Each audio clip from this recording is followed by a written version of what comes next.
Okay, so this movie is a weird one because it somehow convinces us to root for a protagonist who is, objectively speaking, a bit of a shitty person. We find ourselves in the frozen wasteland of Toronto, Canada, where we meet Scott Pilgrim. He's 22, plays bass for a band that sounds like a garbage truck hitting a Guitar Center. He lives in a hole of an apartment with his gay roommate Wallace Wells, and they sleep together, literally. He's currently dating Knives Chow. The problem? Knives is a 17-year-old high schooler. Yeah, I know, completely cringe, and all his friends are rightfully looking at him like he's lost his damn mind. Scott thinks he's just taking it slow, but really, he's just a sad little man-child recovering from being dumped over a year ago. Things get complicated when Scott's pathetic little life gets invaded by a literal dream girl. I mean that seriously, she skates through his dreams. Her name is Ramona Flowers, an American chick that changes her hair color every week like she's trying to outrun a felony charge, and she works for Amazon. Scott, being the desperate romantic idiot he is, stalks her to a party, orders something on Amazon, and essentially annoys her into giving him the time of day. But because Scott is a spineless wanker, he doesn't break up with poor Knives. No, that would require a backbone. Instead, he starts dating Ramona on the side, juggling two girls like he's trying to unlock a scumbag achievement trophy. Then the movie decides to kick logic in the balls and turn into a video game. Scott is playing with his band Sex Bomb at the Battle of the Bands when Ramona's first evil ex-boyfriend, Matthew Patel, dude left him an email about a duel to the death, but Scott didn't take it seriously. He crashes the stage, looking like a pirate caught in a Bollywood music video. He starts flinging fireballs and singing. This is the moment the movie looks you in the eye and says, "Hey, physics don't exist here. We're running on Nintendo logic now." Scott suddenly turns into a kung fu master, beats the crap out of Patel, and explodes him into a pile of coins, which apparently isn't enough to pay for his bus ride. It turns out, if Scott wants to keep dating Ramona, he has to defeat her 7 evil exes. It's basically the worst relationship baggage in human history, but Scott is too horny to care. Anyway, Scott finally dumps Knives, but he does it in the most awkward, heartless way possible, leaving the poor girl traumatized. She just hangs around, getting more obsessed. But there's no time to feel bad because we're on to the next boss fight. Lucas Lee is a pro skater turned action movie star, played by Chris Evans before he was Captain America, who is just overflowing with douchebag energy. And what the fuck is up with his eyebrows? Anyway, Scott wins this one not by overpowering him, but by bruising his massive ego, tricking him into grinding a rail that's way too dangerous. Lucas explodes, Scott gets some more coins, and we move on. Next up is Todd Ingram, the vegan bass player who is currently banging Scott's own ex-girlfriend, Envy Adams.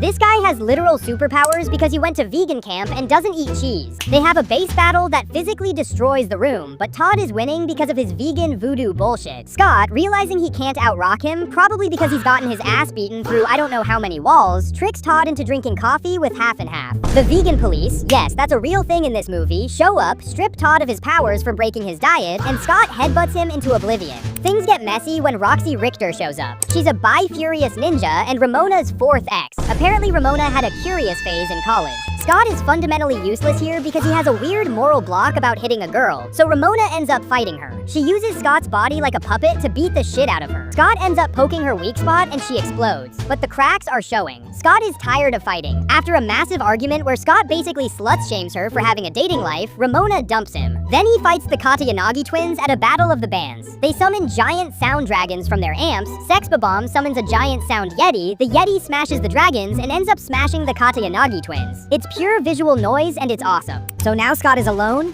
sad, and still jobless. He finds out Ramona went back to the final boss, Gideon Graves, who kinda looks like Lord Farquaad. Gideon is a smug record executive who basically controls Ramona's mind with a microchip because he's toxic on a whole new level. Scott gathers his courage and goes to Gideon's club, the Chaos Theater, to win her back. He fights Gideon and earns the Power of Love sword. It looks epic and he thinks he's won, but then Knives busts in. Distracted by his own incompetence, Scott gets stabbed in the back and dies. Game over. But wait, earlier in the movie, Scott got a 1-up extra life because he wasn't totally useless for 5 minutes. He respawns at the entrance of the club. This time, he walks in with some actual confidence. He tells Gideon to piss off, not for Ramona, but for himself. He earns the Power of Self-Respect sword, which is purple and statistically way stronger. He apologizes to the girls, teams up with Knives, and they beat the absolute stuffing shit out of Gideon until he explodes into a shower of quarters.